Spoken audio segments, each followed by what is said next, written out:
Hello, I'm Reverend Dr. Horace F. Whitaker Jr., and thank you for joining us here at the Thoughts for Living podcast. Today, we hope that you will enjoy the content that we've worked hard to provide for you. Here's this week's episode. Hello, and welcome again to the Thoughts for Living podcast. We're so glad that you have taken time out of your day to join us on another episode. Today, we'd like to delve into, again, the writing of theologian Dr. James H. Cone. In our last episode, we looked at Dr. Cone's and read from Dr. Cone's seminal work, A Black Theology of Liberation. And we'd like to read again from that text. But before we begin, if you find this content useful, please go to thoughtsforliving.com, where you can download music for about $1.25 US. Also, if you find this content useful, please click on the subscribe button below. Also, you can find other episodes. You can find other materials to support this podcast also at thoughtsforliving.com. And we thank you in advance for your support. So, Dr. Cone, as we said in our last episode, is probably the premier theologian of our time who developed Black liberation theology. And that theology came out of his experience during the 1960s, the mid-60s, late 60s, and the early 70s, when African Americans were involved in that time, the Civil Rights Movement.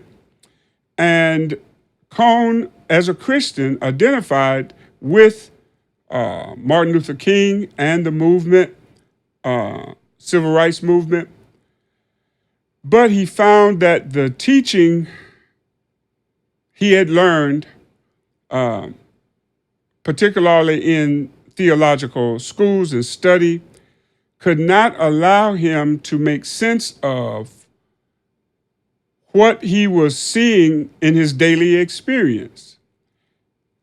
He was being told that, as we've all been told, that Christians should love each other, should treat each other with respect and kindness, and should love God. But that contradicted what he was seeing from European Americans, theologians, and European Americans, many or most European Americans at the time, who were considering themselves Christians, that they were at war, literally, against the humanity of Black people and the freedom of Black people in this nation. And so that contradiction led to his wrestling with God and with the Spirit. And out of that wrestling, and also seeing the impact of Malcolm X and his impact on Black identity in the United States, led him to the formation of Black theology.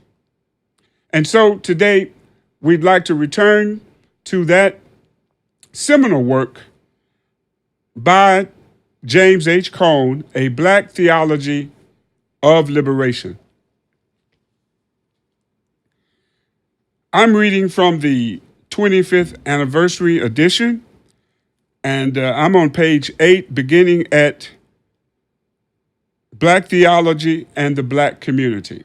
Most theologians agree that theology is a church discipline. That is, a discipline which functions within the Christian community.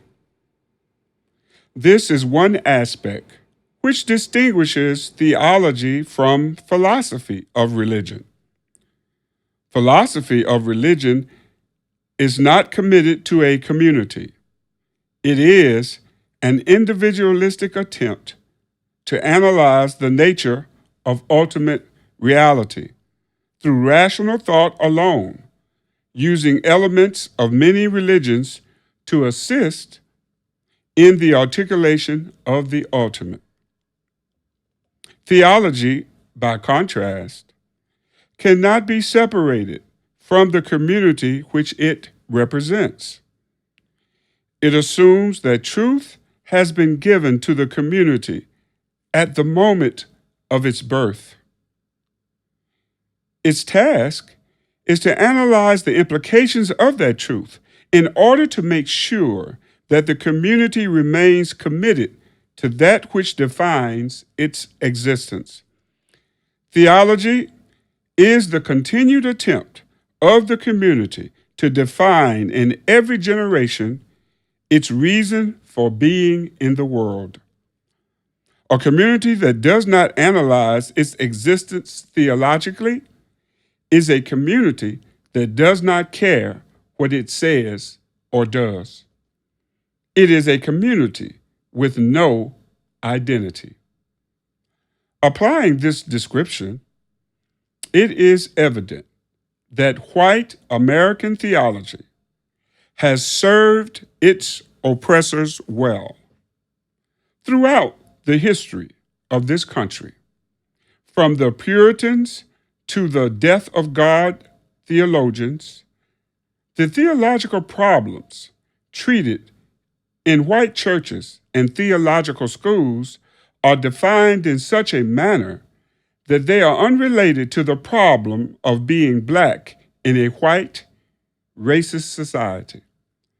By defining the problems of Christianity in isolation from the black condition, white theology becomes a theology of white oppressors, serving as a divine sanction from criminal acts committed against blacks.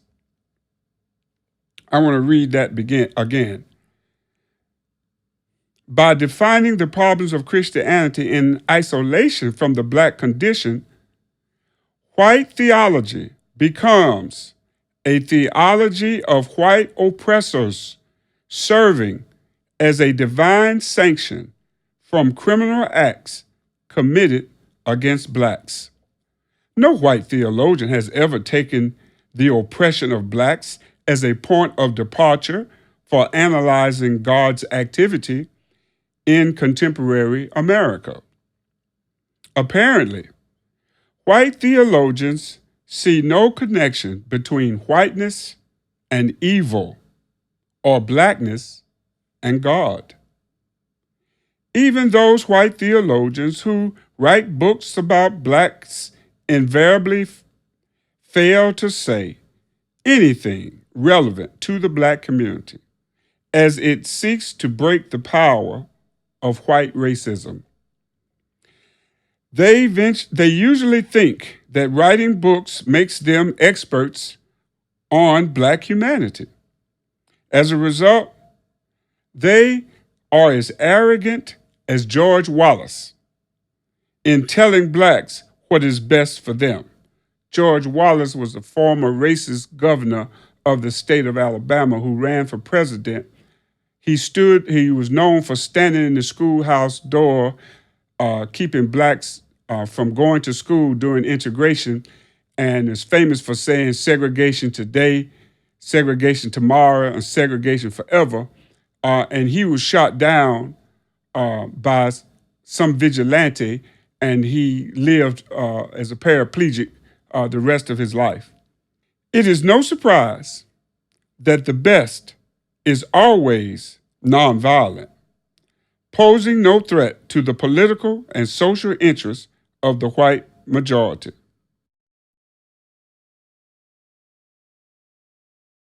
Because white theology has consistently preserved the integrity of the community of oppressors, I conclude, James Cone, that it is not Christian theology at all. When we speak about God as related to humankind in the black-white struggle? Christian theology can only mean black theology, a theology that speaks of God as related to black liberation.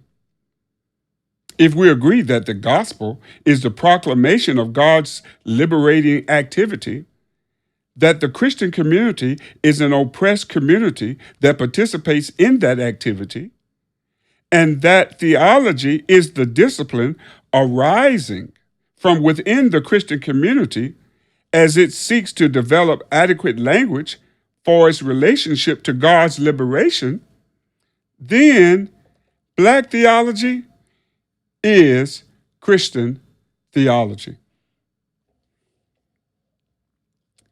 It is unthinkable that oppressors could identify with oppressed existence and thus say something relevant about God's liberation of the oppressed. In order to be Christian theology, white theology must cease being white theology and become black theology by denying whiteness as an acceptable form of human existence and affirming blackness as God's intention for humanity. White theologians will find this difficult, and it is to be expected that some will attempt to criticize black theology precisely on this point. Such criticism will not reveal a weakness in black theology, but only the racist character of the critic. Black theology will not spend too much time trying to answer its critics because it is accountable only to the black community.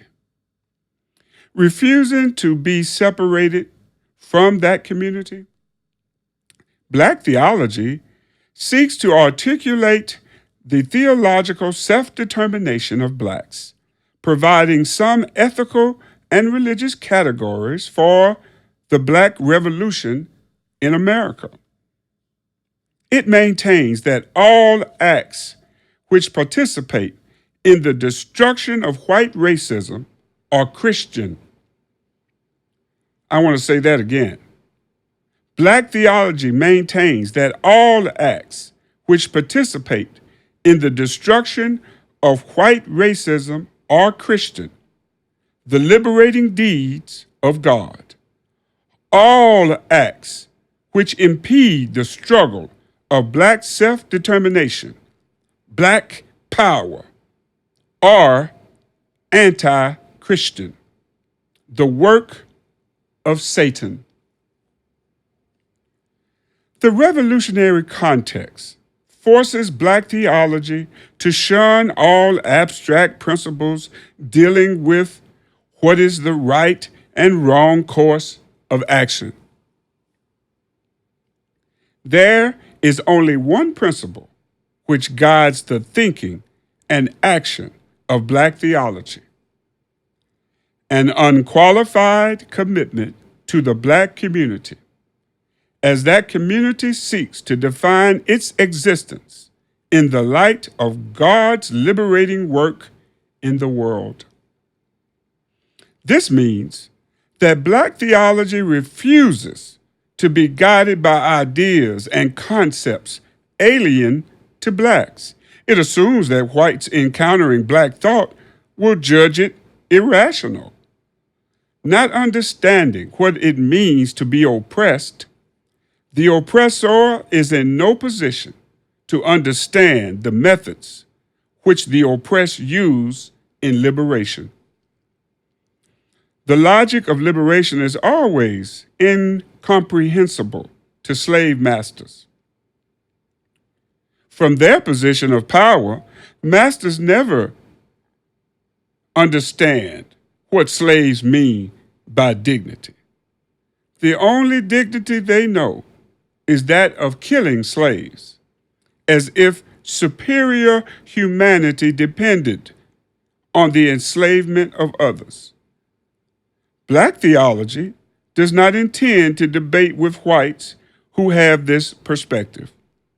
Speaking for the black community, Black theology says with Eldridge Cleaver, we shall have our manhood. We shall have it, or the earth will be leveled by our attempts to gain it. Eldridge Cleaver was, for some who may not know, a member of the Black Panther Party. I believe he wrote a book called Soul on Ice. I think he was the information minister at one time. Black theology as survival theology. To speak to black theology as survival theology refers to the condition of the community out of which black theology arises. We can delineate three characteristics of the black condition: the tension between life and death, identity crisis, and white social and political power. Number one, the tension between life and death.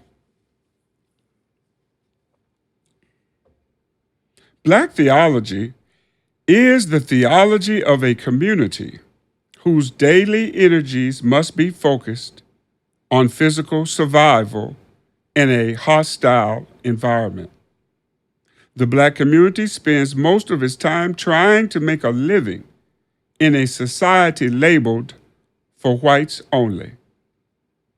Therefore, the central question for blacks is, how are we going to survive in a world which deems black humanity an illegitimate form of human existence?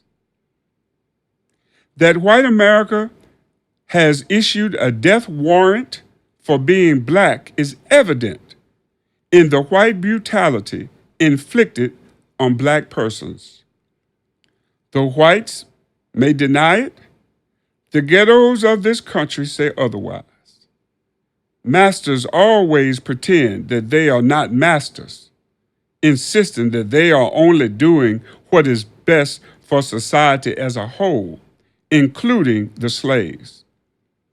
This is, of course, the standard rhetoric of an oppressive society. Blacks know better. They know that whites have only one purpose: the destruction of everything which is not white. In this situation, blacks are continually asking, and often unconsciously, when will the white overlord decide that blackness in any form must be exterminated? The genocide of Amerindians, his word, indigenous peoples, my word, is a reminder to the black community that white oppressors are capable of pursuing a course of complete annihilation of everything black. And I would suggest that the Jewish Holocaust is also a demonstration of racist, supremacist attitudes toward whom they consider not human. After the killing and the caging of black leaders make us think that black genocide and the killing and the caging of black leaders make us think that black genocide has already begun. It seems that from the white cop on his beat to the high government official, whites are not prepared for a real encounter with black reality. And thus, the black community knows that whites may decide at any moment that the extermination of all blacks is indispensable for continued white existence and hegemony. That word, hegemony, really means control. This is the content of the tension between life and death.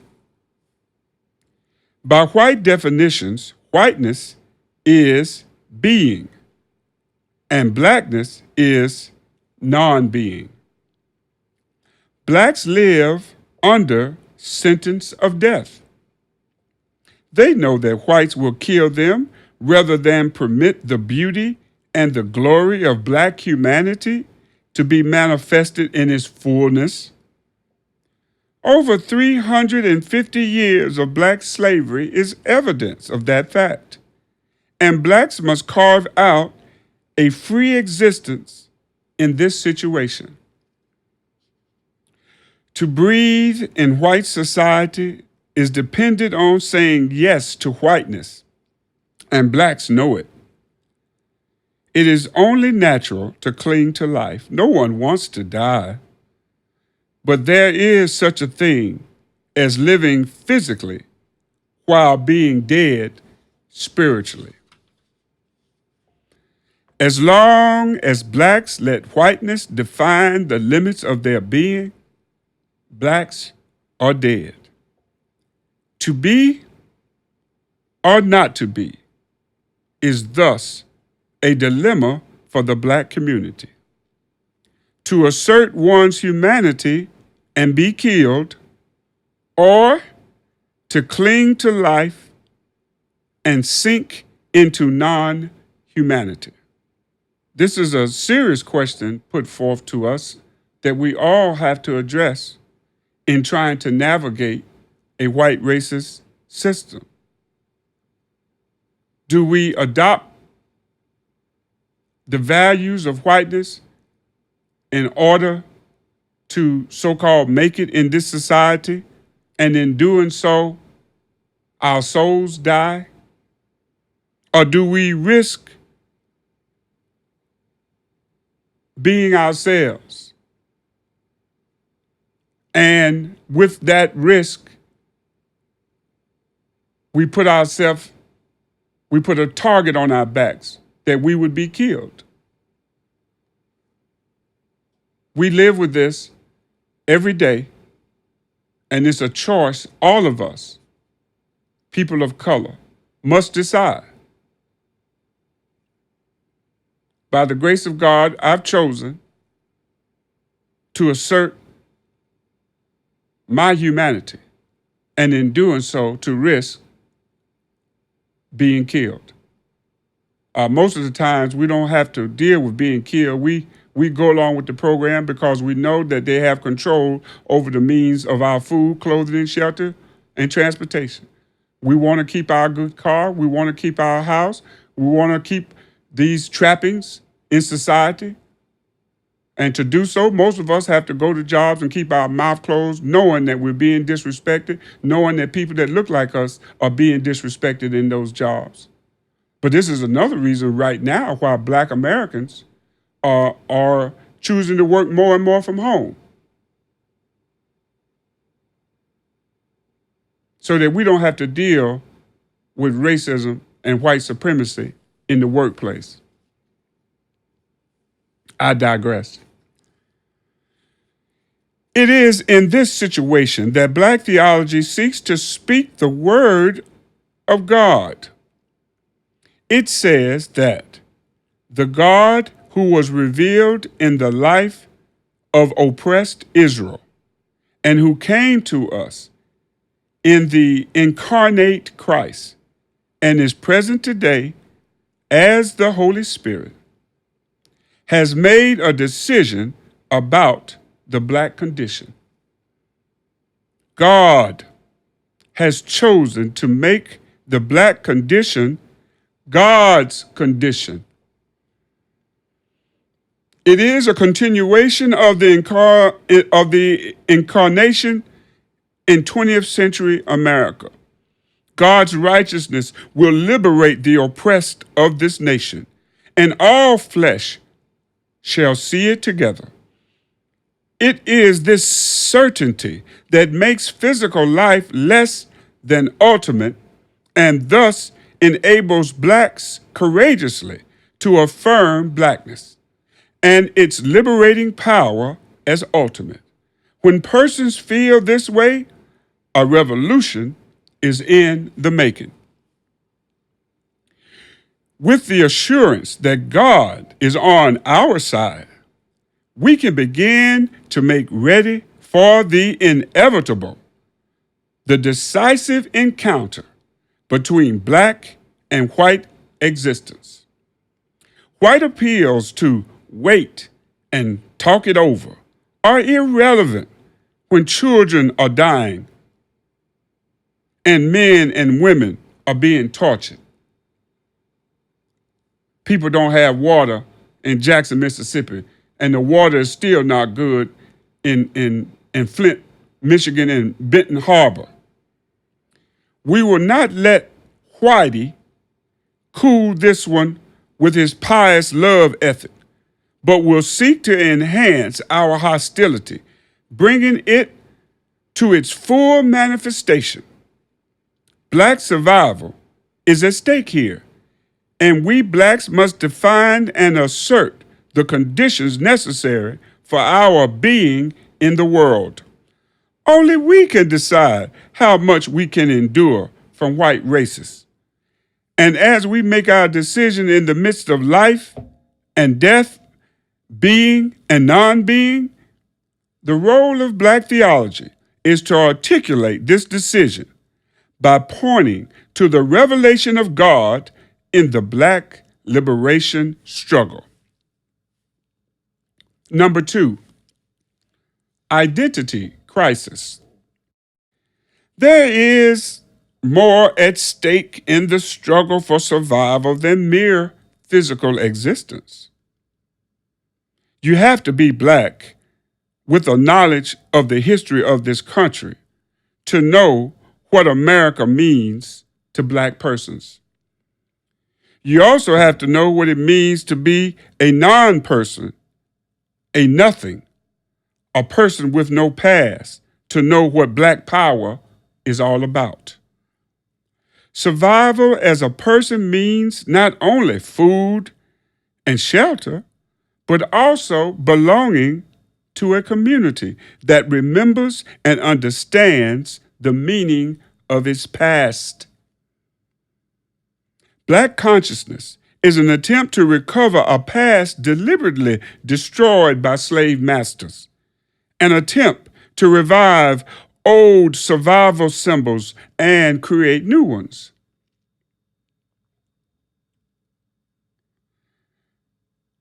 Herbert Aptheker has written, "History's potency is mighty. The oppressed need it for identity and inspiration. Oppressors for justification, rationalization, and legitimacy. Nothing illustrates this more clearly than the history of writing on the American Negro people." End quote. White Americans try to convince themselves that they have been innocent onlookers of that history. But black Americans evaluate the history of this country differently. For them, white Americans have pursued two principal courses of action with regard to blacks.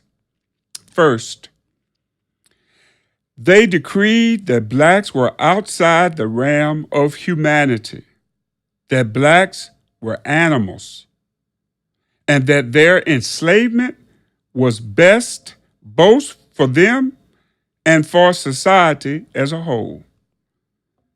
And as long as black labor was needed, slavery was regarded as the only appropriate solution to the black problem. But when black labor was no longer needed, blacks were issued their freedom. The freedom to live in a society which attempted to destroy them physically and spiritually. There is no distinction, there is no indication, before or after the Civil War that this society recognized the humanity of black persons. The second course of action that whites have taken is to try to integrate blacks into white society. Before the Supreme Court decision in 1954, whites sought to destroy black identity by segregating blacks from the mainstream of society, decreeing that this world is not for blacks. Then, under the banner of liberalism, compounded of white guilt and black naivety, integration became the watchword. The implications of the term are now all too clear. The destruction of black identity through assimilation. Whites wanted to integrate blacks into white society.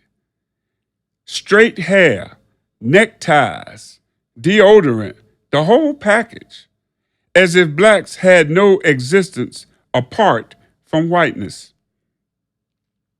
In such a situation, there is only one course of action for the black community, and that is to destroy the oppressor's definition of blackness by unraveling new meanings in the old tales so that the past may emerge as an instrument of black liberation. If the oppressed are to preserve their personhood, they must create a new way of looking at history, independent of the perspective of the oppressor. Black theology is the survival theology because it seeks to provide the theological dimensions of the struggle for black identity. It seeks to reorder religious language to show that all forces supporting white oppression are anti-Christian in their essence. The essence of the gospel of Christ stands or falls on the question of black humanity. And there is no way that a church or institution can be related to the gospel of Christ if it sponsors or tolerates racism in any form. To speak of a racist Christian or a segregated church of Christ is blasphemy and the antithesis of the Christian gospel. In another connection, Paul Tillich wrote, "Man discovers himself when he discovers God. He discovers something that is identical with himself. It transcends him infinitely, something from which he is estranged, but from which he never has been and never can be separated." Despite the pantheistic implications, there is some truth here that can be applied to the black identity crisis. The search for black identity is the search for God, because God's identity is revealed in the black struggle for freedom. For black theology, this is not pantheism. It is the conviction that the transcendent God who became immanent in Israelite history and incarnate in the man Jesus is also involved in black history, bringing about liberation from white oppressors. This is what black theology means for black persons who are in search of new ways of talking about God and ways that will enhance their understanding of themselves. Number 3, white social and political power. Black theology is the theological expression of a people deprived of social and political power.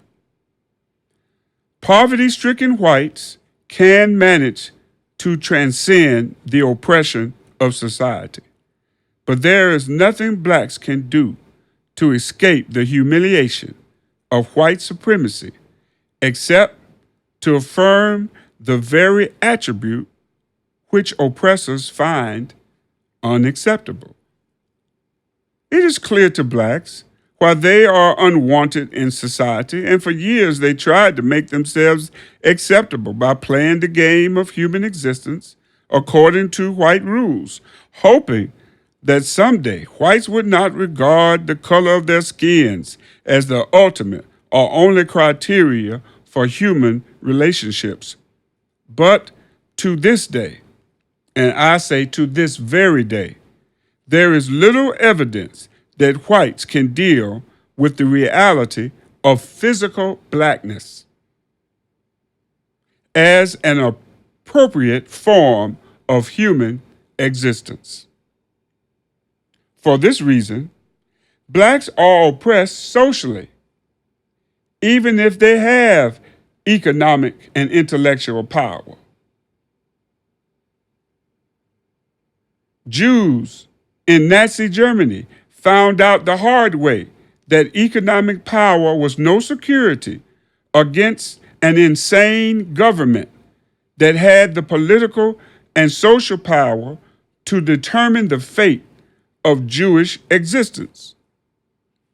And this is what President Biden was alluding to in his speech, if you saw it the other night. Now, it's the first time I heard a president use the term white supremacy. But what he was saying was that these people who were willing to overthrow a democratically elected president, a fair election, and who are still in states trying to develop means to suppress the right to vote. These people harbor the same values that white racists and supremacists have always harbored. And that is the destruction of people they don't deem should live. These are the people who are just like during earlier periods in this country, when you had those who were dealing with genetics and who saw people with mental disabilities were not worthy of living. These are the same type of values and ideas that led people to sterilizing Black women and Native American women against their wills, and some without their knowledge.